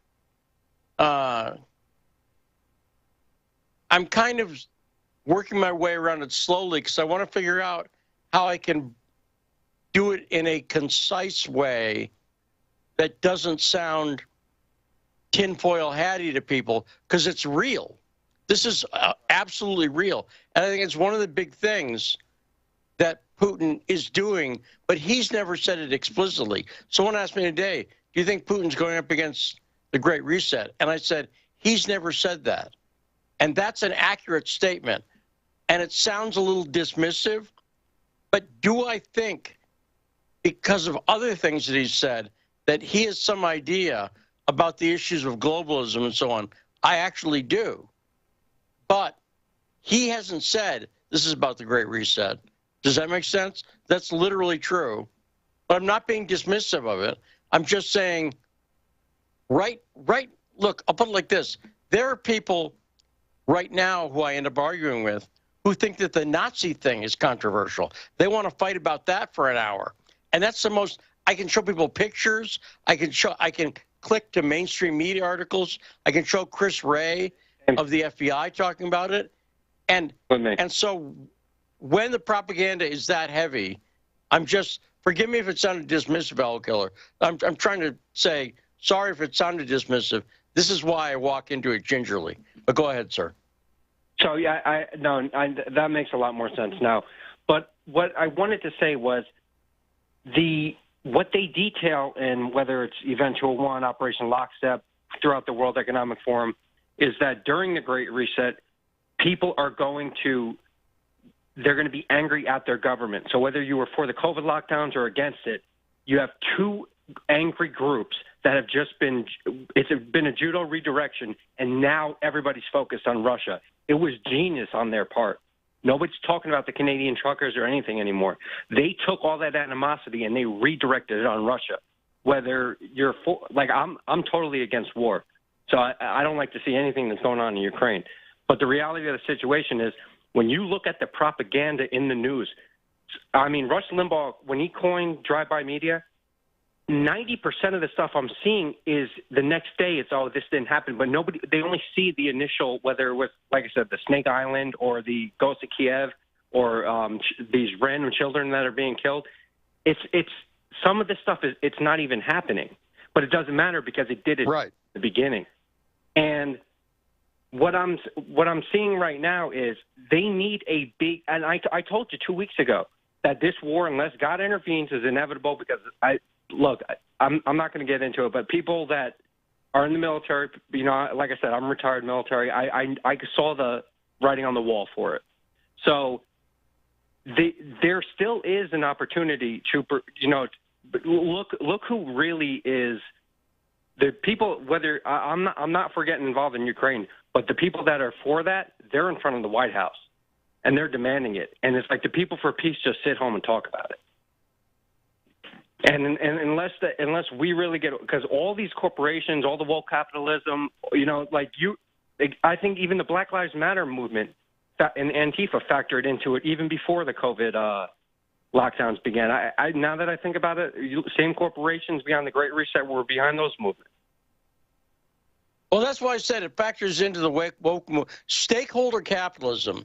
That issue, stakeholder capitalism, which is very much a Klaus Schwab. Again, the Great Reset's not conspiracy theory. He's got a book called The Great Reset. That's not a conspiracy theory. But let me throw it over. Owl Killer, great call. Carter Laren, any comments on that, or do you feel you've wanted into late night radio? Carter, what's your take on some of that stuff? No, I think I agree with Owl Killer for the most part here. I mean, we actually have a series on our channel on Unsafe Space called The Great Reset, where we talk about this. And I mean, you have to recognize the Great Reset. It's not a conspiracy theory. There's a website, as you point out. There's a book. They talked about using climate change as the impetus to get stakeholder capitalism. That failed. Then they seized on COVID. They saw COVID as an opportunity. In fact, Schwab wrote a book about using COVID specifically. And it's no surprise that they'll use, never let what's the phrase? Never let crisis go to crisis go to waste. I think, right? So, right. Yeah. So, the only nuance I'll say is, I tend to disbelieve in the idea that there is a group of, like, a smoky room full of men and women plotting a particular plan. I think instead there's a zeitgeist in the elites of ideas that kind of organically manifests itself. It's like an emergent property of their belief system and their shared values and goals. And so I don't know that they say, hey, let's start a war in Ukraine and we'll use that. I think,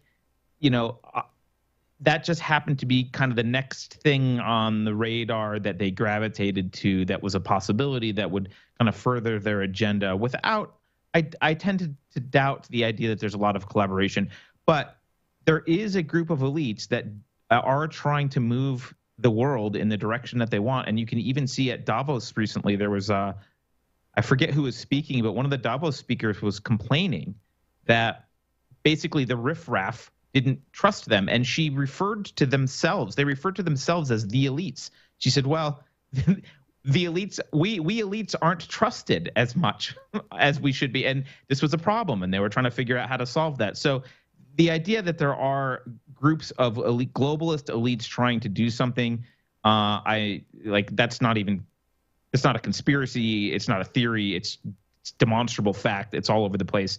How much they actually write out their plans on paper and how much happens organically, I am not totally sure. And I do think, based on what I've heard from Putin, he knows what's wrong with woke ideology. He sees the problems here philosophically, and whether he's a good or bad man, he's at least opposed to this.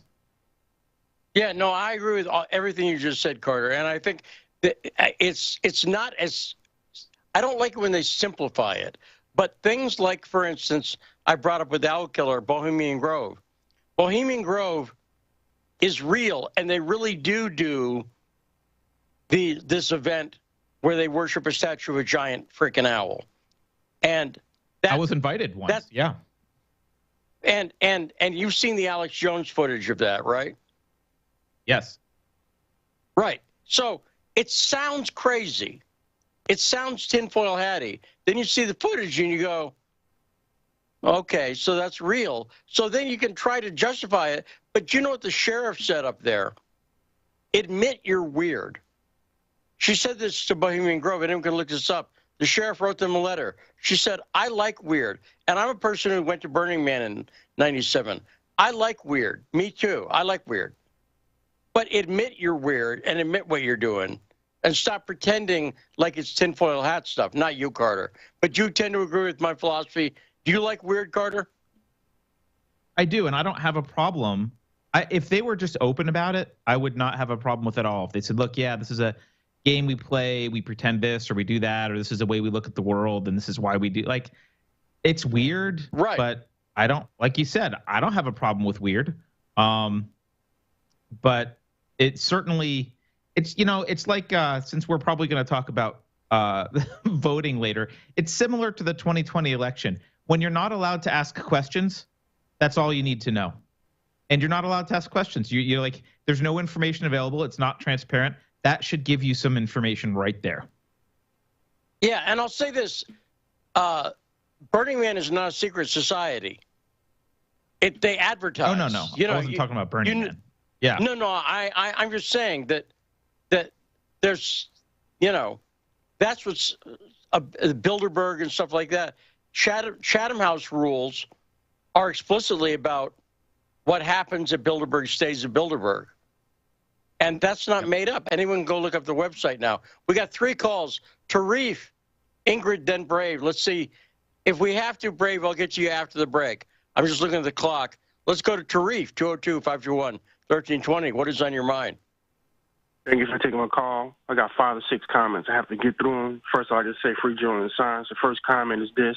I have a video of Zelensky pleading with Putin to give him to talk with him, and he appears to be drunk or high on something. My second comment is Putin, the Kremlin, going to finish their operation no matter what. They will encircle the Ukrainian army and the Nazi army. They will bring punishments to the Nazi armies for what they're doing. There's reports that Indian students in Kornilov is being held hostage, and Indian government asked the Russians to see if they negotiate to get them free. People in Mariupol is not being allowed to leave. They have video on the web circulating of people being executed by trying to leave Mariupol. That's what a whole bunch of the Nazi units that the Azov Battalion is down there.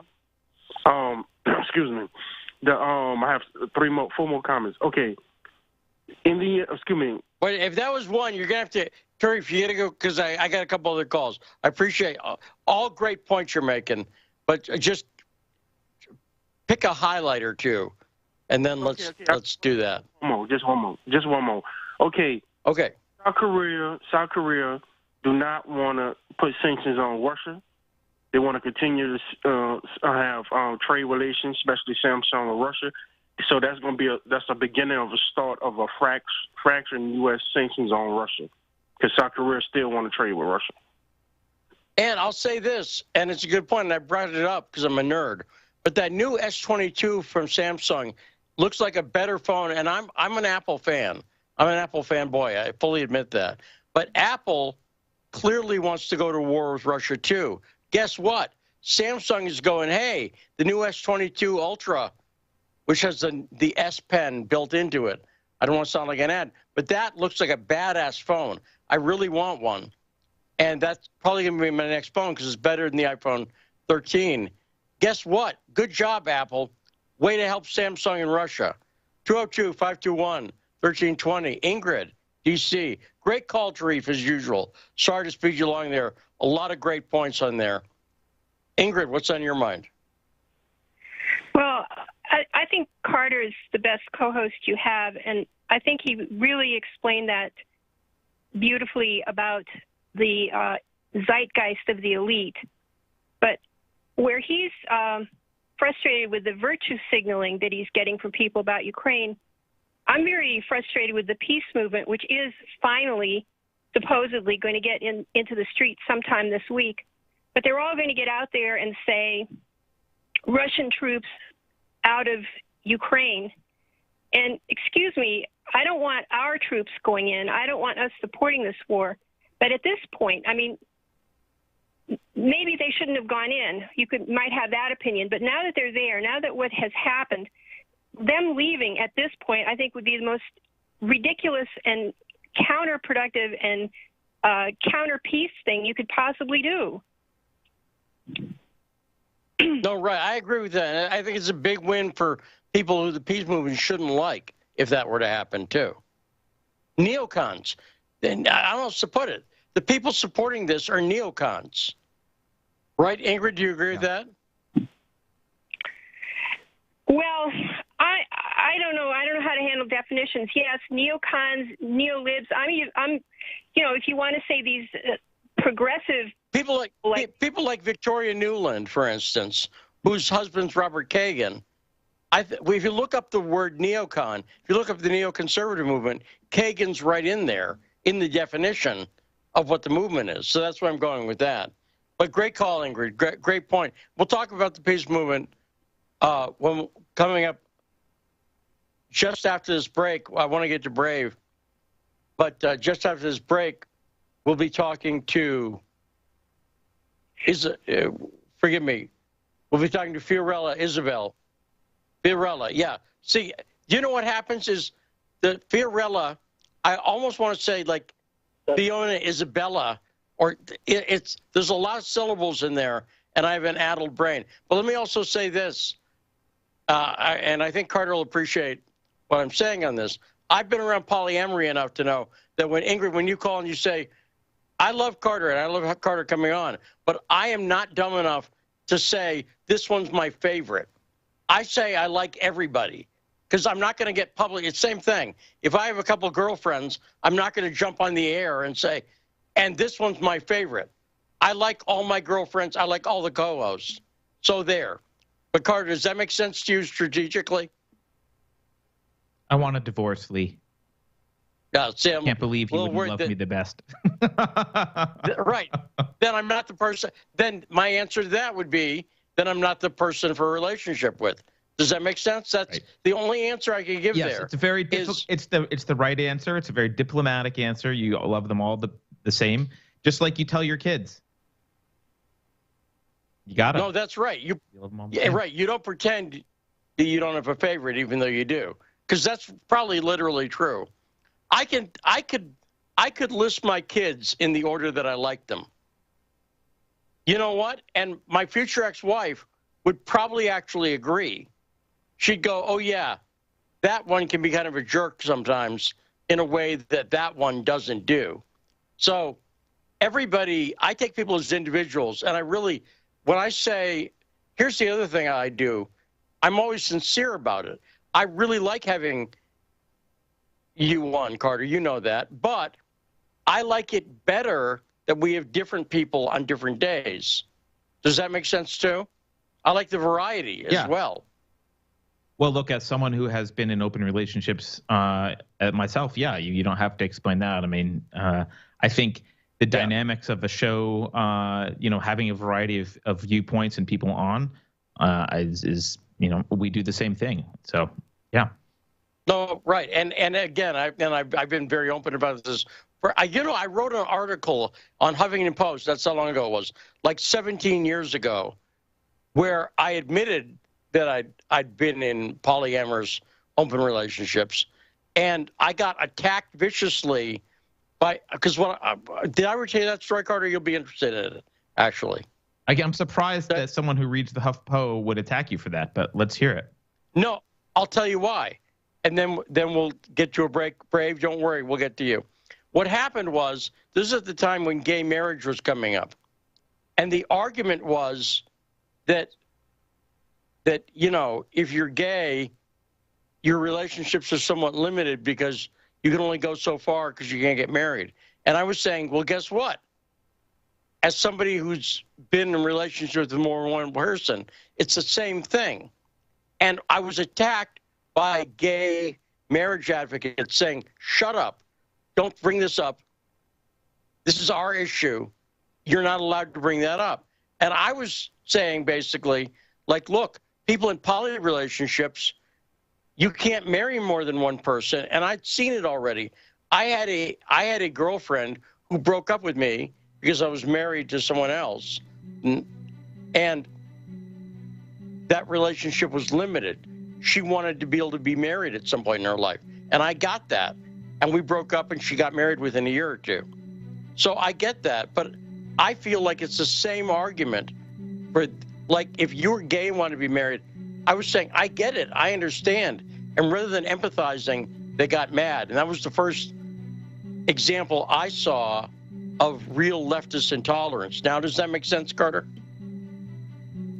Yeah, of course. And it just begs the question, why is the government involved in our sex lives and relationships in the first place? But can't get into that before the break, so makes sense. No, right. If it's a contract, there's no limit on, you can, I'll put it like this, I could buy 4 houses. I could sign contracts for 4 different houses. So just don't restrict me there. Don't restrict me in relationships. But we got more coming up. Brave, we'll get to you right after the break. And first-time guest, Fiorella Isabel will be joining us from the Conversation Couch. And she's probably wondering what the hell she's wandered into now. Poor Fiorella. But we'll be back with more on their backstory.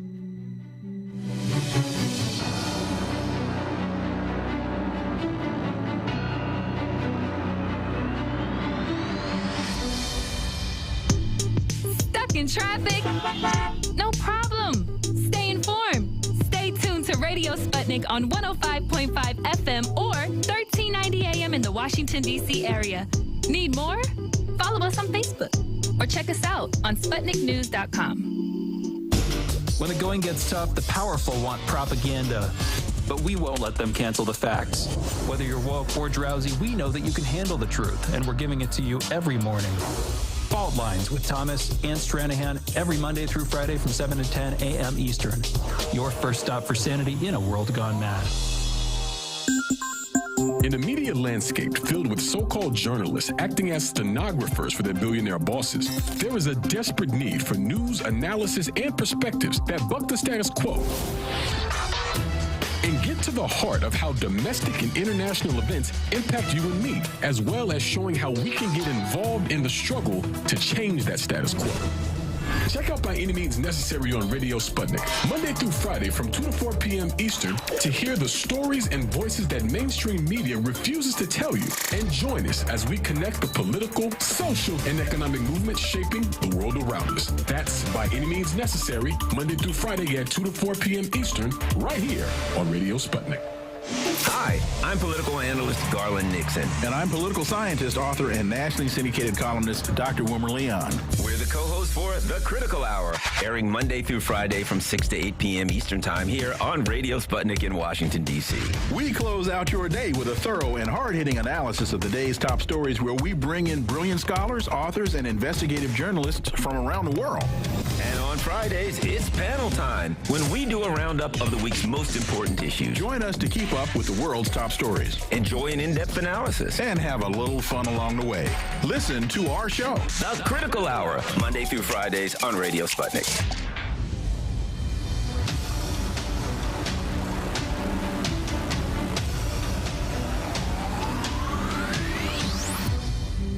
We are back and on your radio in the D.C. area on 105.5 FM, AM 1390. This is The Backstory. I'm Lee Stranahan. We are joined by our guest co-host, and we love him. Carter Laren is joining us today as our guest co-host. And I'm going to do this I'm going to bring on Fiorella first. Joining us first, and then Brave. Hold on one sec. I will get to you. I thought I'd bring you on with Fiorella. That's what I thought I'd do, Brave. So we got Brave from Atlanta. Just hold tight and appreciate your patience. Joining us, first-time guest, Fiorella Isabel from the Conversation Couch. Fiorella, welcome to the show. Hi, thank you for having me. This is awesome. Well, no, thanks for joining us. And if I sound a little tongue-twisted with your name, it's you have a lovely name, and but it's a little, I'm worried I'll screw it up. Has anyone ever screwed up your name, Fiorella? Never. Why would you even think that? Never. No. Yeah, because my last name is Stranahan, so I know how that can go. But so Fiorella, we have awesome callers here, and one of our regular callers is Brave from Atlanta, and So we're going to get to Brave because I thought we'd bring him on with you. And then if you want to play third co-host, you can comment on anything Brave has to say. But let me do first, Fiorella, with you on this Russia-Ukraine war, what I've been doing with anybody. Just tell us anything that's on your mind at all about the Russia-Ukraine war. I'm serious, just whatever you want. Okay, well, first of all, this is not a conflict that started a few weeks ago. This conflict started even before 2014. I would even go back as to 1991.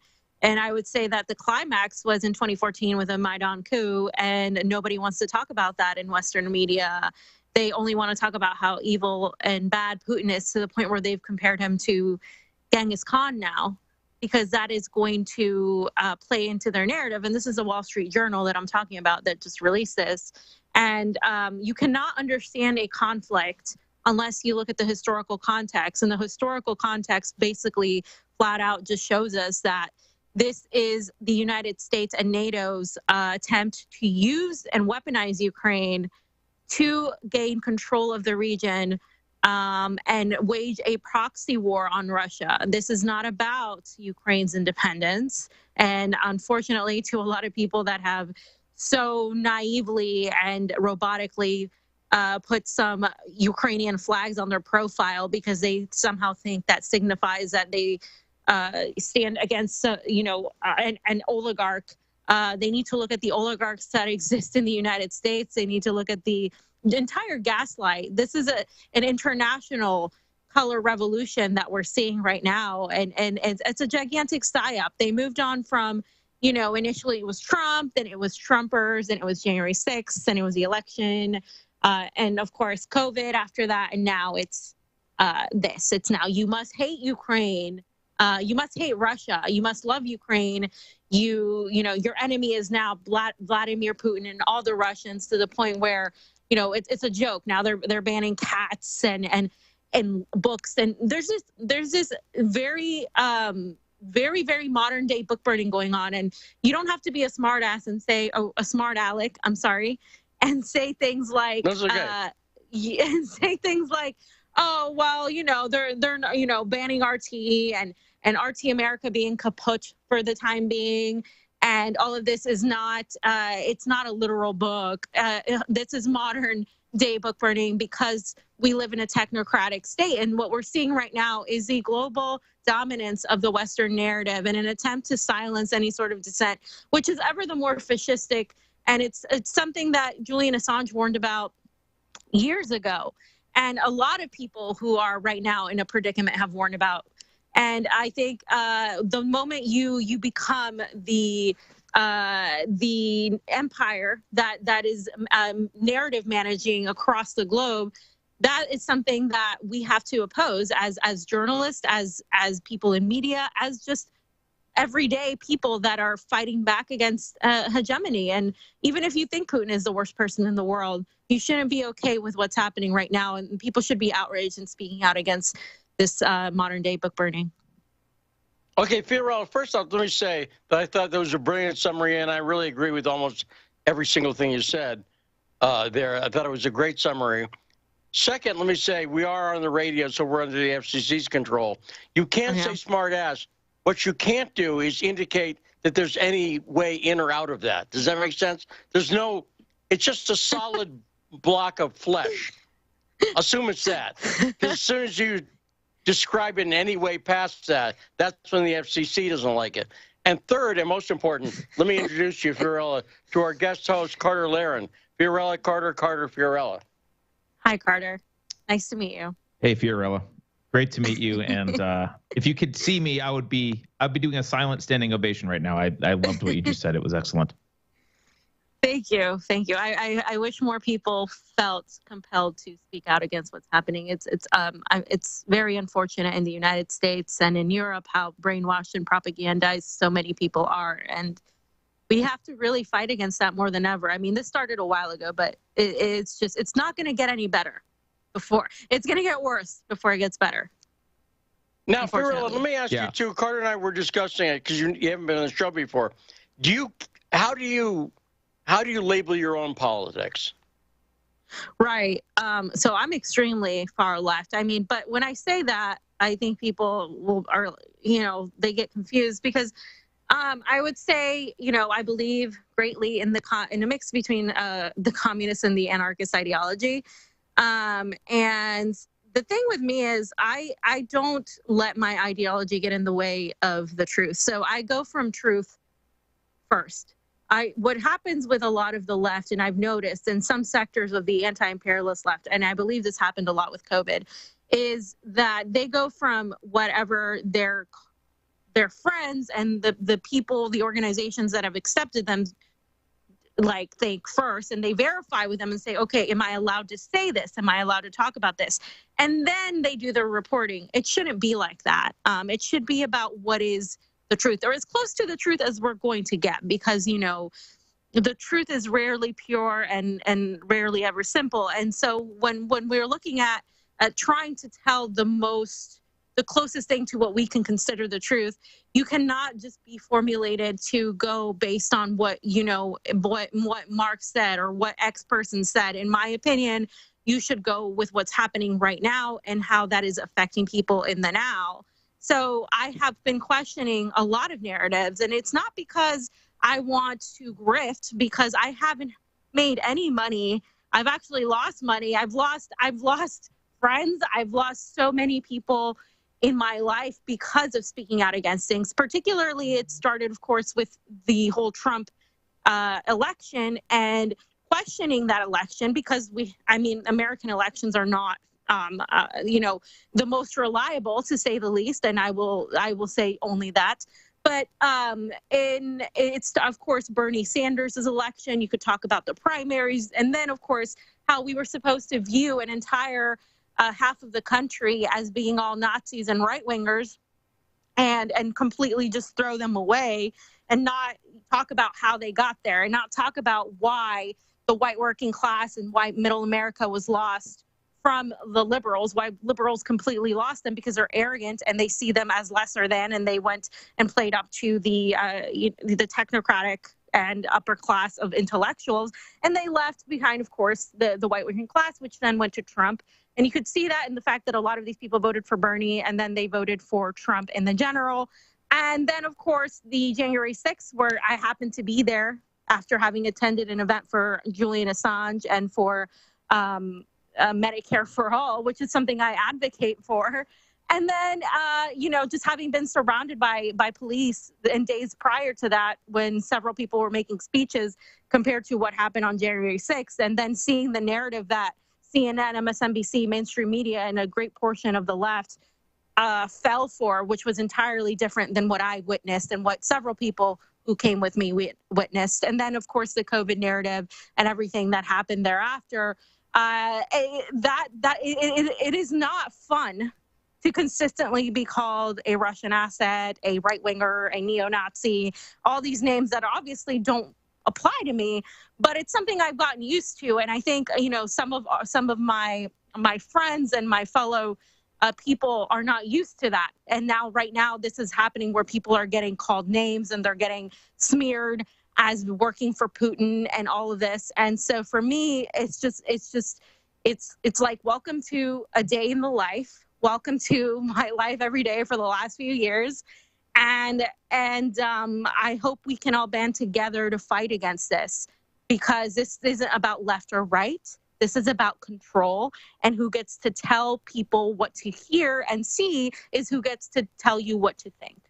And we cannot allow that, because that's so fascistic, and they've basically warped a lot of leftists and progressives via emotional manipulation to think that this is for the greater good. And it didn't start with this incident. It started long before that. And that's what's happening right now. And it's a psychological warfare as much as it is a battle that we're seeing on the ground as well. Well, and I want to talk about that, Fiorella. It's one reason, by the way, Ingrid from D.C. called earlier, and she talked about how unhappy she is with the peace movement right now. And I'll give you my George Soros theory on that, Fiorella, because I think it was really done very deliberately, and I'll explain how and why. But I first want to make sure we get to the very patient, one of our favorite callers, Brave from Atlanta. Brave, What say you, sir? You're on the line with Fiorella and Carter. How's it going, guys? Man, I am a serious fan and follower of the MCSC network and Fiorella and possibly with Convo Couch. You guys do great work, and I don't want to derail the conversation, so I'll just say very quickly, I don't think you can have the conversation about what's going on now with Russia, Ukraine, and the American empire slipping away from this grasp on power, or what we're seeing is going on with our voting and what we're seeing going on with the media and censorship and how they're controlling the narrative. I don't think you can have that conversation without having the conversation about the Great Reset, the World Economic Forum, and what they introduced here back in January, which is the Great Narrative, which is the next phase of what they're putting in place. I don't think it's secret people in the back room. I think they're doing it all out front, so we should not be ashamed to say we're conspiracy theorists, because these conspiracy theories are coming to light and becoming real right in front of our eyes. And I'm looking forward to hearing with us the rest of the conversation on the voting fraud that went on and everything. So have at it. I'm just a big fan, Fiorella, and I'll leave it at that. There you go, Wow. Fiorella. I agree 100%. Awesome. So part of the reason I like to tiptoe into some of these issues, or, I'll tell you, here's one of my favorite movie scenes. It was with Robert Duvall and Sean Penn, ironically, who've been so stupid on Ukraine. But it's from the film Colors. And Duvall's Duvall's a cop who's been in the force for a long time. And Sean Penn's a rookie cop. It's his first day. And he's anxious to go after gangs in L.A. That's what the film Colors is about. And Duvall says to him, he says, let me tell you a joke. He says, there's two old bulls, and they're up on a hill, and they look down, and there's a younger one and an older one. And the younger bull says to the older bull, let's run down and have our way with all those cows. And the older one says, no, let's walk. Forgive me. I'm telling the joke completely wrong because I can't swear. I'm used to telling where I can swear. So I'm having to be a little, I'm having to slow myself down a little bit here. But the young bull says, let's run down and have our way with one of those cows. And the older bull says, no, let's walk down and have our way with all of them. And it's better when you can swear. But I like that joke in that story because you do accomplish more, I think, walking into something than running into it sometimes. And sometimes you have to run into something. But a lot of times, like with Soros is a perfect example. Fiorella, perhaps you've seen this. There are people on the left that if I were to bring up Soros at all, they would roll their eyes and think it's a right-wing Fox boogeyman. Do you know what I'm talking about? That instinct on some people's part? Yeah, they'll call you anti-Semitic right away. Right, or something like that. But anybody who's researched it, George Soros, first off, in Ukraine, clearly through International Renaissance, he brags about it. And it took me a while to realize the Soros game. Here's what it is. By funding everybody on the left, which is what he's done, right? He's funded a lot of leftist causes in the United States. He's taken out groups like the ACLU, for instance. He controls them because they get a lot of their funding from him.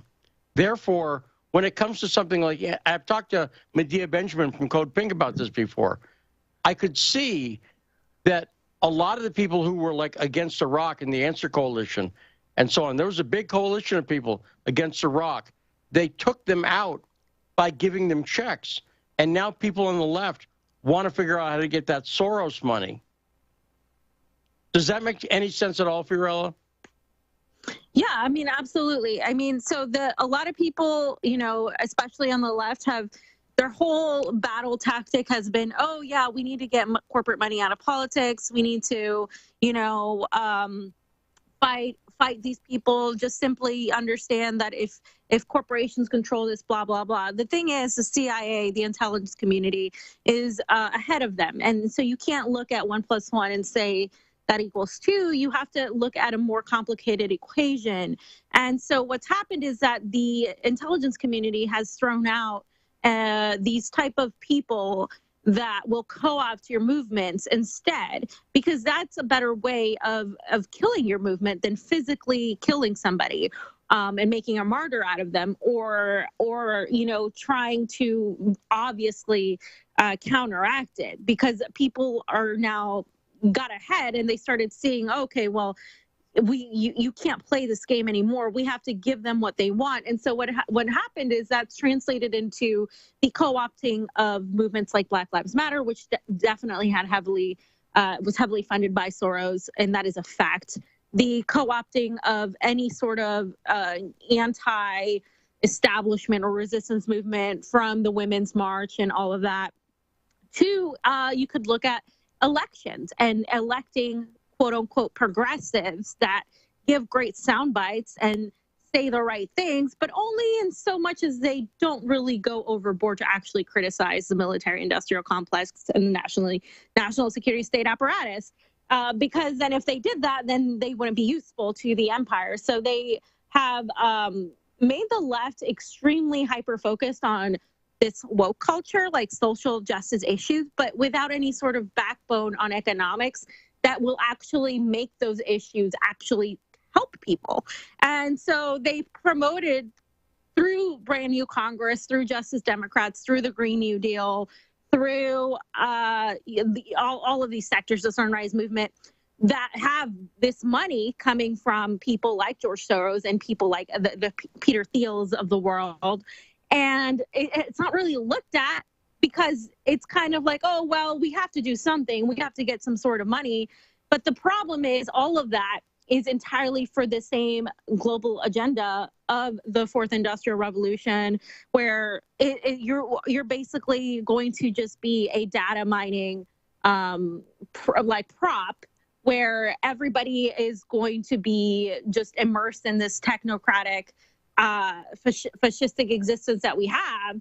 And so the surveillance state will have all of your information via this digital ID, which is the next thing that's happening. And that is essentially what this co-option does, because the controlled opposition, and Cynthia McKinney said this on our show once, she said that is the value of the squad. They're controlled opposition. They are there to derail any sort of actual pushback against the establishment, any sort of pushback against the real authoritarians in power. Because the moment you have people that are there to dangle carrots in front of you to tell you that if you just do this, just this one time, the government will help you, just this one time, one more time, and you're basically, acting in the definition of insanity out, you're never going to be able to organize effectively, because you're going to look at your enemy as your neighbor, as the Trump supporter. Your neighbor is your enemy. The trucker convoys, they're your enemy, not the global, NATO-backed, neo-Nazi-backed agenda that's happening right now. Not the Klaus Schwabs of the world, not these billionaires that are trying to basically privatize everything we love and appreciate in Mother Nature and Earth and everything. And they're using the woke language, the progressive language, to get the approval and the cheering of a great portion of the left. And so that's where we're at. And it's not horseshoe theory, but it is in a sense like you see a lot of the left and the neocons shaking hands, promoting this war, promoting this xenophobia against Russia, and parroting the greater good agenda of the Great Reset. Well, Fiorella, absolutely amazing. And again, an amazing amount of agreement there, even though Carter and I think we both consider ourselves broadly on the libertarian left, right? Is that fair, Carter? I would say I'm an anarcho-capitalist, but the interesting thing that's happened is that we've got I meant libertarian right. Yeah, but anarcho-capitalist is even more libertarian. Well, but she's making a really great point in that the Dems and the Republicans both for years have paid lip service to some of the ideas from both the far left and far, well, I'll say the more libertarian-esque components, right? The more anarchist components, but neither one of them has actually done any of the things that they pay lip service to. And the thing that they've both been united on is building a giant surveillance state to own you and mix it in with oligarchs. So, I mean, this is about authoritarianism versus liberty, as far as I'm concerned. It's not really about what brand of oligarchy do you want. Agreed. No, I agree with that. Now, Carter, let me throw it to you because I want to. We only got a few minutes left. Do you have a question for Fiorella?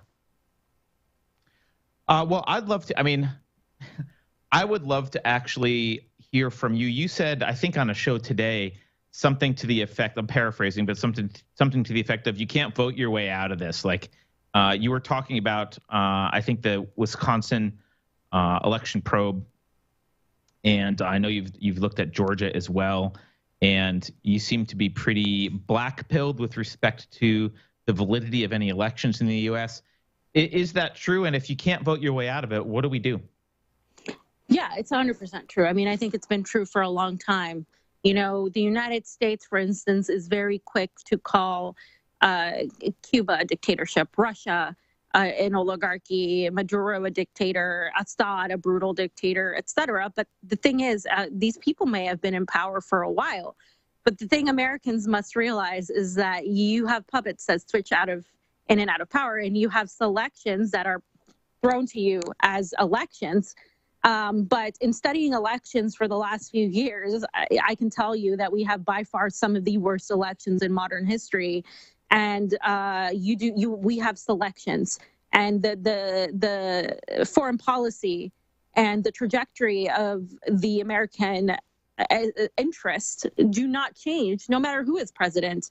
You have a continuation of the status quo no matter who is president. The presidents are not really in charge. This is why they don't do anything.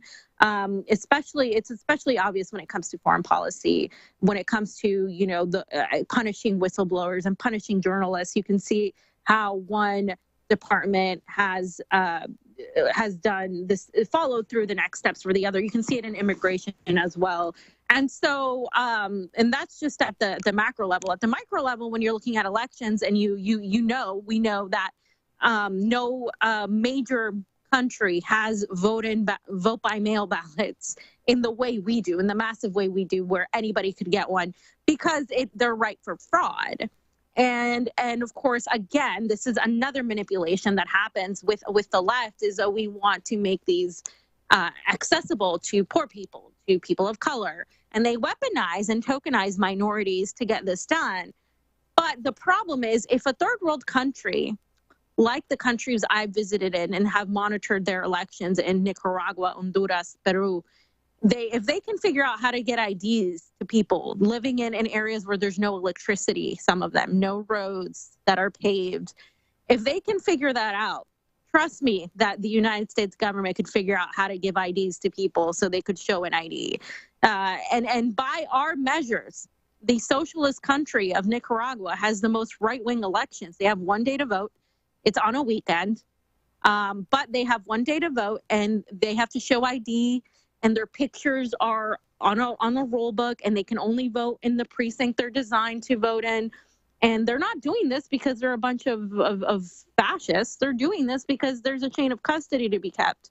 And you have to have some sort of control. You have to have balance between accessibility and security. And it's as simple as that, but that's been fed to Americans as the opposite. We're about out of time, and the music's going to start. Tell people where they can find the Conversation Couch. So you can find the Combo Couch at the Combo Couch on YouTube, also on Rockfin, ROKFIN, where they don't censor. You can find me at Fiorella Isabel M on Twitter.com. Thank you for having me on. And if you want to hear more, we got to have you on again. Fantastic appearance. We got to get you on again soon. Carter, great job as usual. And thanks so much to Mark Sabota. Thanks so much to all our callers. We'll be back tomorrow on the best damn radio show in the world. I'm Lee Strand. This is The Backstory.